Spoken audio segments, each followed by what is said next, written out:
பற்றி கவிதை படித்திருப்பீர்கள். ஆனால் நைட்டியை பற்றி படித்திருக்கிறீர்களா? இதை படித்து பாருங்கள். காலை முதல் மாலை வரையிலான இறுக்கங்களை லேசாக்கும் பறவையின் சிறகு. துண்டோடு கூட்டணி சேர்ந்தால் அண்ணாச்சி கடை துப்பட்டாவோடு கைகோர்த்தால் விருந்தினர் வருகை என பல்துறை வித்தகி. மாநகர வீதிகள் பேருந்தில்லா குக்கிராமங்கள் எங்கெங்கும் காட்சியளிக்கும் நித்திரை வானம். கூடலின் ரகசியங்களை யாரோடும் பகிராமல் கண்ணியம் காக்கும் தலைவியின் தோழி. சூடான பாத்திரம் இறக்கி வைக்க வேண்டுமா? அவசரத்திற்கு குழந்தையின் வியர்வையை துடைக்க வேண்டுமா?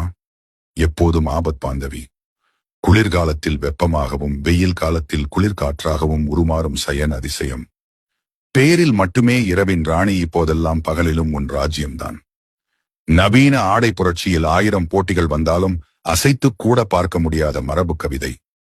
பிறந்த குழந்தை அறிந்த தாயின் முதல் ஆடை. மறதி ஒருபுறம், தோல் சுருக்கங்கள் மறுபுறம் என மூப்பின் உச்சத்தில் யார் கைவிட்டாலும் கடைசி வரை மானம் காக்கும் பருத்தி கேடயம்.